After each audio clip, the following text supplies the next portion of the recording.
Et salut à toutes et à tous, bienvenue sur la chaîne, pour une nouvelle petite vidéo. Bah, écoutez, aujourd'hui, on se retrouve, sur, une vidéo qui va concerner un autre sujet que, le covid, la vaccination et cetera, une information qui me semble, importante à vous rapporter parce que j'ai pas vu de trace encore dans les médias français.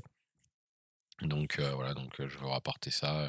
Il y a 2 articles, qui sont un petit peu longs, surtout le deuxième, donc la vidéo sera un petit peu longue. Je vais essayer de pas trop faire de commentaires, juste vous lire les informations qui sont dans les documents, moi dans les articles et puis voilà, quoi. Par contre, juste avant ça, je voulais, simplement, prendre, 2 minutes pour remercier, en fait, la première personne qui a fait un don, pour la chaîne. Je dirai pas son nom, prénom parce que je veux pas qu'elle ait des problèmes, on sait jamais. Sachant que je voulais être comment dire? Être, transparent avec vous, voilà, je voulais vous dire justement que j'ai, justement obtenu un premier don, pour, m'aider au fonctionnement de la chaîne, qui s'élève à une valeur de 70 €, c'est vraiment, très gentil de sa part. Et puis voilà, de toute façon, comme je vous dis, je vais essayer d'être transparent, si je quand je recevrai d'autres dons, j'en parlerai aussi sur la chaîne. J'en parlerai peut-être pas à toutes les vidéos, je ferai peut-être un petit compte rendu une fois par mois ou une fois tous les 2 mois pour, remercier, les personnes qui essayent de soutenir mon travail, quoi. Voilà, voilà. Bah, écoutez, du coup, on va se lancer.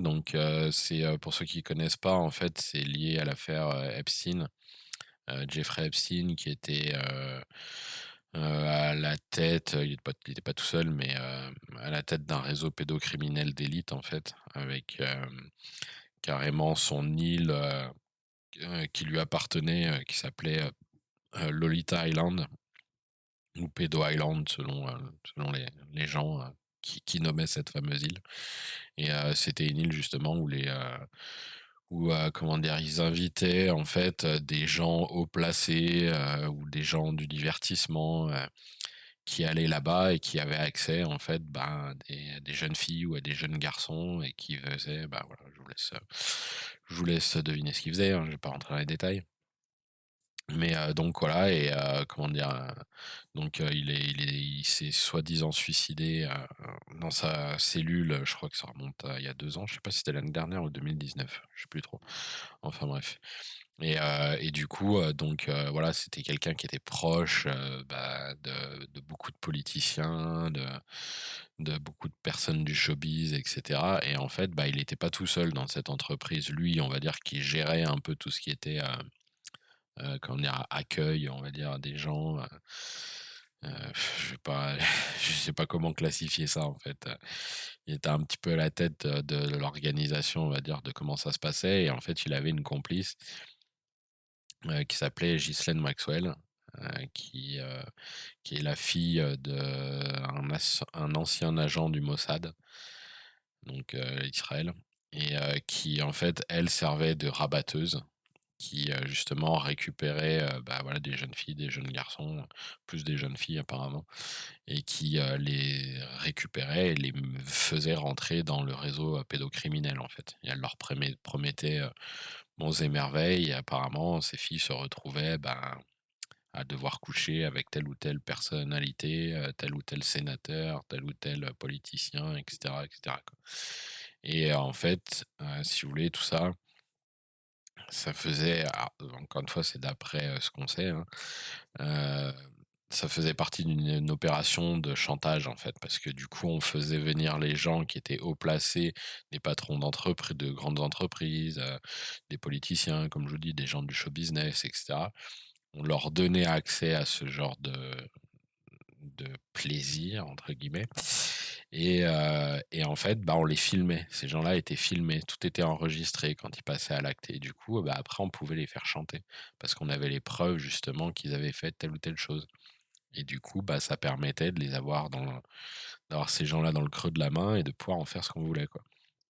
Donc à certains moments, s'il y avait des lois, par exemple, si on parle de politiciens, s'il y avait une loi à faire passer, on leur disait: «Faut que vous votiez dans cette direction, pas dans l'autre, parce que sinon, nous, on risque de vous, dévoiler les informations qu'on a sur vous et on va détruire votre vie, publique, quoi». Donc voilà, Au-delà de, voilà, de tout ce qui se passait, des actes, sexuels ou autres qui se passaient et cetera et de l'horreur de ce réseau-là, il y avait un but derrière, en fait. Ce n'était pas juste, pour permettre à des gens de venir, se soulager, dans ce genre de milieu, complètement fou, quoi. C'était, derrière, il y avait un objectif, en fait. Mais ça, c'est des choses qui sont ressorties et qui ont été, entérinées, hein. Je veux dire, c'est démontré par justement, le fait qu'il y ait il y a eu des enregistrements de faits de ces personnes-là, en fait. Donc voilà, bref. Bon allez, on va attaquer. Donc, ça, c'est pas un article qui est récent, c'est juste pour revenir un petit peu en arrière. Celui-là, il date de mars 2018, du 18 mars, pardon, de cette année. Donc, ça reparle rapidement, en fait, du fond de l'affaire et cetera, quoi, de quelques informations de ce qui s'est passé ce qui s'est passé depuis qu'elle a été arrêtée et cetera, en fait. Donc, le fond donc de l'affaire, c'est, Ghislaine Maxwell est toujours en prison et attend son procès pour des chefs d'accusation, notamment de complot visant à inciter et transporter des mineurs pour qu'ils se livrent à des actes sexuels illégaux, le transport d'un mineur pour se livrer à des actes illégaux et le parjure. Maxwell mène actuellement cette guerre sur plusieurs fronts. Le premier concerne le licenciement. Comme nous l'avons signalé précédemment, elle essaie de faire abandonner les charges. L'un de ses meilleurs arguments, lisez sa motion de non-lieu sur Scribe, est que l'accord sur le plaidoyer d'Epstein empêche sa poursuite. Là, il parle justement, c'est le passage dont il parle en fait. C'est marqué qu'il y a des documents qui ont été signés lors de comment dire, en échange en fait de la coopération d'Epstein, que justement il n'y aurait pas de poursuite contre les co-conspirateurs. Voilà. Not institute any criminal charge against any potential co-conspirator of Epstein. Epstein, pardon. Les États-Unis ont répondu à cette motion de non-lieu selon une lettre du 16 mars 2021 adressée au tribunal par les avocats de Maxwell. Il semble que les motions du gouvernement et les pièces justificatives soient actuellement sous scellé. Deuxièmement, Maxwell cherche plus de preuves. C'est ici que ça devient intéressant. Le 4 février 2021, Maxwell a déposé son mémorandum à l'appui de sa requête pour un projet de loi sur les détails et les divulgations préalables au procès. En termes simples, cela signifie qu'elle veut la divulgation immédiate des documents à décharge et de destitution, une liste de témoins et d'éléments de preuve du gouvernement et des informations plus générales sur les accusations alléguées. Fait intéressant, Maxwell allègue que le gouvernement n'a toujours pas divulgué l'identité des victimes. Maxwell a été arrêté le 2 juillet 2020. Cela la met à 8 mois de la date d'arrestation au dépôt de la requête où elle n'avait pas cette information. Elle affirme en outre qu'elle n'a reçu presque aucune information sur les détails de sa conduite criminelle. Quoi d'autre n'a pas été produit pour Maxwell? Les dates auxquelles la conduite criminelle a eu lieu. Maxwell demande également au FBI 302 des résumés d'interviews de témoins. Au moins un entretien contiendrait, détails expurgés, des éléments à décharge qui doivent être présentés à la défense. Donc des éléments en fait de l'un des témoignages qui serait, à la décharge de son accusation. Donc comment dire? J'ai bouffé le mot. Qui ferait qu'elle ne serait plus poursuivie en fait, quoi. La mention était accompagnée d'une liste de précisions qui demande des informations sur 29 sujets différents. Plus à venir, requêtes et pièces à conviction à déceler. Au cours des prochaines semaines, nous nous attendons à ce que la réponse du gouvernement à la mention de rejet de Maxwell et sa réponse à sa demande d'informations supplémentaires sur ses accusations et ses accusateurs soient dévoilées. Nous devrions également voir les motions suivantes de Maxwell, qui incluent les questions de licenciement, de violation de l'accord de non-poursuite d'Epstein et sa demande de plus de documents et d'informations concernant ses accusations, inscrites au rôle public. Nous fournirons des mises à jour dès que le tribunal fournira un accès public. Élément en attente, troisième tentative de libération sous caution de Maxwell. En juillet 2020, le tribunal a conclu qu'elle présentait un risque de fuite sérieux. Le 28 décembre 2020, Maxwell a proposé au tribunal une caution plus importante qui comprenait des gardes armés et une caution de 28,5 millions de dollars. Cela a de nouveau été démenti, le tribunal notant que Maxwell présente clairement un risque de fuite. En février 2021, Maxwell a proposé deux conditions supplémentaires à son cautionnement préalable: la renonciation à sa nationalité française et britannique et le placement de certains de ses actifs et de ceux de son mari dans un nouveau compte supervisé par un contrôleur d'actifs. Le tribunal n'a pas encore statué sur la dernière proposition de mise en liberté sous caution de Maxwell. Enfin, une question importante reste sans réponse. Est-ce que d'autres co-conspirateurs d'Epstein seront poursuivis? Nous pouvons comprendre, mais nous ne pouvons répondre complètement à cette question en examinant l'accord de non-poursuite d'Epstein. Cet accord ou accord de plaidoyer était unique, non seulement parce que cela était favorable et fait en secret et gardé secret de ses victimes et du public, mais parce que cela a libéré les co-conspirateurs connus et inconnus d'Epstein.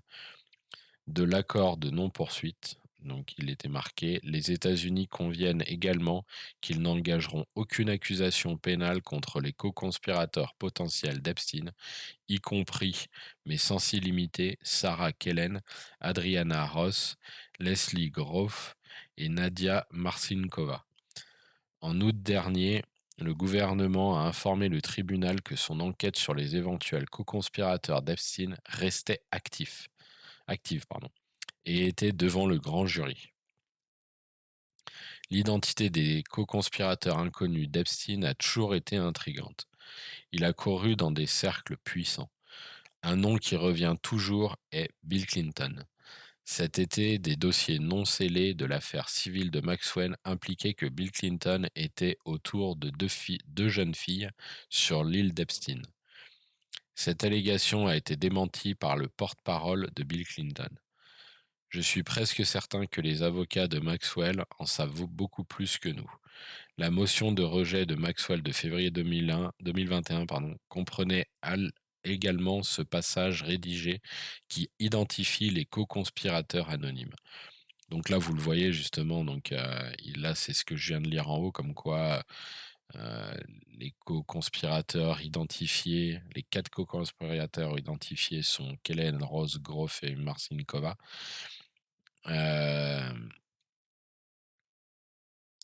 et en fait, après par la suite, en fait, vous voyez, tout est caviardé en fait. Caviardé, c'est comment dire, c'est stabiloté en noir pour pas qu'on puisse lire ce qu'il y a en dessous. Et du coup, ce qui serait caviardé serait justement le nom d'autres co-conspirateurs, mais beaucoup plus connus en fait. Donc voilà. Et pour terminer, pour répondre à notre dernière question, est-ce que d'autres co-conspirateurs d'Epstein seront poursuivis? Nous soupçonnons que le passage ci-dessus pourrait avoir la réponse. Avec l'enquête potentiellement en cours du département de la justice sur les co-conspirateurs et conformément à la politique du département de la justice, ne vous attendez pas à ce que le passage ne soit pas expurgé de sitôt. Voilà, donc ça c'était au mois de mars. Et là, en fait, comme je vous dis, en fait, comment dire, comment dire, le tribunal a recommencé là, est en train de remettre justement en place, à réouvrir j'arrive pas à trouver le nom, je suis désolé. Voilà, les tribunaux vont redevenir actifs. Là, on sort de l'été justement, où en général ça tourne au ralenti. Et là, comme on le savait justement au mois de septembre 2021, le tribunal allait justement commencer à statuer et reprendre l'affaire de Maxwell. Et du coup, on commence à avoir des informations. Donc c'est sur ce site, mais malheureusement, j'ai pas pu. Moi, je l'ai traduit, mais ça traduisait hyper mal. Moi, la mise en page était complètement foirée, donc du coup, je l'ai foutu sur un document Word. Donc voilà, c'est ça. Mais encore une fois, je vous donnerai le lien de l'article original, hein. Ça, c'est juste la traduction, quoi. Donc, un juge fédéral a ordonné aux fédéraux de divulguer l'identité des co-conspirateurs anonymes de Ghislaine Maxwell. Voilà.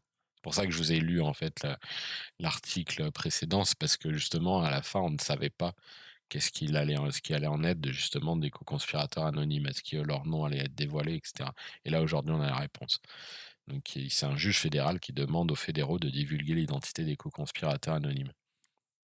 Donc Ghislaine Maxwell, une amie de longue date de Bill Clinton, est actuellement en détention au Metropolitan Detention Center de Brooklyn, New York, dans l'attente de son procès. Maxwell a travaillé comme proxénète de Jeffrey Epstein pendant des années et le département de la justice savait qu'il faisait courir des filles dès l'âge de 12 ans, mais ils ont refusé d'agir. Le mois dernier, la procureure adjointe Alison Moe a demandé à la juge Alison Nathan, nommée par le président Obama, de masquer les noms. Non, ça c'est ce passage, il a rien à voir. C'est un lien vers un autre article en fait, mais qui a rien à voir. C'est juste de la pub pour un autre article de Gateway Pundit, pardon. Dans une décision de 3 pages, le juge Nathan a ordonné au gouvernement de divulguer toutes les déclarations des co-conspirateurs qu'il a l'intention de présenter au procès au plus tard le 11 octobre, rapporte Law and Crime. Selon Law and Crime, euh, les procureurs fédéraux doivent divulguer à Ghislaine Maxwell les identités de tous les co-conspirateurs non nommés dont ils prévoient de faire état au procès, a décidé vendredi un juge fédéral. Le gouvernement fait valoir qu'il n'y a pas de risque de surprise parce qu'il a actuellement l'intention d'introduire des déclarations de co-conspirateurs présumés de seulement 2 personnes, indique l'ordonnance. Dans le même temps, cependant, le gouvernement proteste qu'il peut changer d'avis au fur et à mesure qu'il se prépare pour le procès. La Cour estime donc que l'assurance du gouvernement est creuse et insuffisante pour garantir que la défenderesse puisse préparer adéquatement ses défenses. En outre, le gouvernement n'a pas allégué que la divulgation ici créerait un danger potentiel pour les co-conspirateurs ou risquerait de compromettre les enquêtes en cours, écrit le juge. Il soutient simplement que la divulgation des identités risque de nuire au gouvernement en restreignant sa preuve au procès. Le juge Nathan s'est montré sceptique quant à cette affirmation. Le gouvernement ne fournit aucune explication pour ce prétendu préjudice et aucune n'est apparente pour la Cour, a-t-elle écrit. Ainsi, la Cour estime que cette préoccupation seule ne l'emporte pas sur le risque de surprise pour le défendeur dans cette affaire ou sur la nécessité pour les parties de plaider les questions de co-conspirateurs avant le procès pour garantir l'absence de retard. Qui sont les co-conspirateurs non nommés? L'identité des co-conspirateurs inconnus d'Epstein a toujours été intrigante. Il évoluait, c'est ce que je vous ai lu tout à l'heure déjà. Il évoluait dans des cercles puissants. Un nom qui revient toujours est celui de Bill Clinton. Cet été, des documents non scellés de l'affaire civile de Maxwell ont impliqué Bill Clinton autour de 2 jeunes filles sur l'île d'Epstein, a écrit l'avocat Technofog dans Substack. C'est l'article que je vous ai lu justement avant. Donc voilà, du coup, au niveau des informations, ça fait plaisir de voir que ça avance un peu. Du coup, ça risque encore de pas mal se bousculer pendant le mois de septembre et puis jusqu'à octobre. Et puis, du coup, alors je ne sais pas si je vous lis directement l'autre article ou pas, parce que si je vous lis l'autre article qui est quand même relativement long, ouais, je pense que je vais me limiter sur celui-là parce que ça concerne justement l'affaire Epstein, donc voilà. Après, ça concerne aussi de la pédocriminalité, mais c'est pas vraiment lié à Epstein pour l'instant, donc voilà, l'autre article est pas lié à Epstein, pardon. Donc je vais m'arrêter là pour cette première vidéo, puis je vais en faire une deuxième sur l'autre article qui est par contre relativement long, pardon. Donc voilà, écoutez, encore une fois, hein, c'est juste histoire de vous tenir informé de ce qui se passe. Donc il y a des informations qui vont continuer à arriver, comme je vous dis, pendant le mois de septembre et puis jusqu'au mois d'octobre. Donc on va voir comment ça progresse, quels noms vont être divulgués, et cetera. Est-ce qu'il y aura du Bill Clinton? Est-ce qu'il y aura du Bill Gates?